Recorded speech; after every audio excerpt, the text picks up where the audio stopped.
Bonjour! J'espère que vous avez bien commencé l'année et que vous êtes en forme. Si ce n'est pas le cas, ça va venir. Alors pour cette première vidéo de l'année, je voulais changer un petit peu le concept et moi aussi vous faire un tuto beauté. Comment resplendir pour les fêtes? Parce que j'ai beaucoup de choses à dire à ce sujet.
Je me suis rendu compte que j'étais soit un petit peu en retard, soit un poil en avance.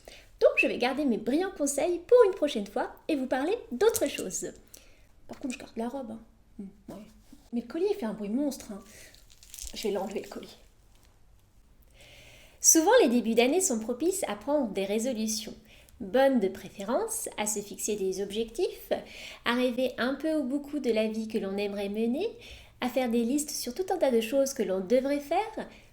En somme, le moment idéal pour commencer un bullet journal. Un bullet journal, c'est un journal avec des puces. Parce que très souvent, lorsque l'on fait une liste, on met une puce à chaque nouvelle entrée.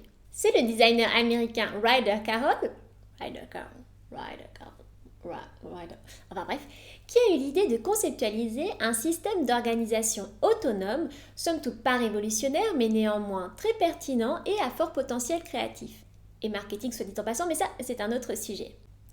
Le bullet journal, ou bugeot pour les initiés, est une manière ludique d'organiser son temps, d'apprendre à mieux se connaître et à se souvenir des belles choses.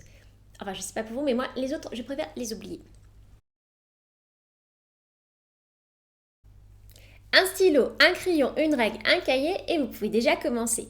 Pour le cahier, je conseille celui à points, typique du bugeot, car il permet de tracer lignes et tableaux tout en restant lisible et visuellement reposant. Un index pour vous rappeler ce que vous avez mis dans votre journal. Un calendex, qui est un mix entre calendrier et index pour avoir une vue d'ensemble sur votre année. Des logs. Un log est en fait une entrée dans votre journal qui peut être sur la période de votre choix, soit le mois, la semaine, la journée. Des listes ou collections thématiques sur des choses que vous devez faire, des objectifs, les livres que vous avez lus, les films que vous voulez voir. Vous pouvez faire des listes sur tout ce que vous voulez. Bon, qu'est-ce que je dois faire? Ah, oui. Acheter du lait. Trouver un mari pour changer l'ampoule du couloir.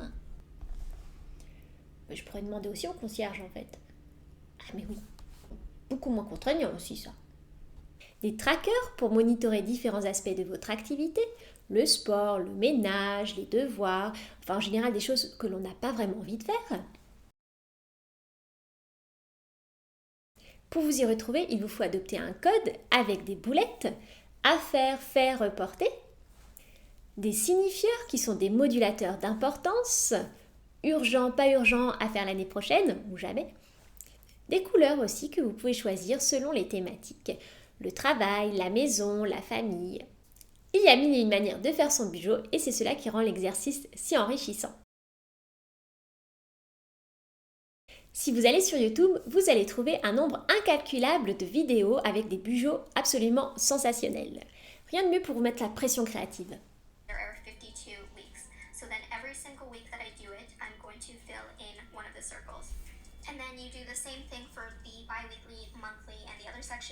Mais tout pourri mon boulette! La littérature est tout aussi foisonnante. Voici 3 conseils de lecture. Mon boulette avec boulette dope, concis, sympatoche, mais plutôt pour les très jeunes, les ados. Petit guide pour grande boulette, bien écrit, très détaillé, parfait pour les super mamans qui doivent concilier 46 000 activités en même temps. Et enfin, comment faire son bullet carnet, mon préféré qui met l'accent sur l'aspect introspectif et intime du journal. Si vous voulez en savoir plus, j'ai écrit un article à ce sujet sur le site bionnaise.ch. J'organise également de petits ateliers pour vous initier à l'art du carnet à puces. Ah oui, parce que bullet journal, c'est copyright. Toutes les infos sont également sur le site. Sur ce, je vous dis bon boulette. Ça sonne un peu bizarre, bon boulette. Enfin, sur ce, je vous dis à bientôt et je vous souhaite une très bonne semaine. Tchuss!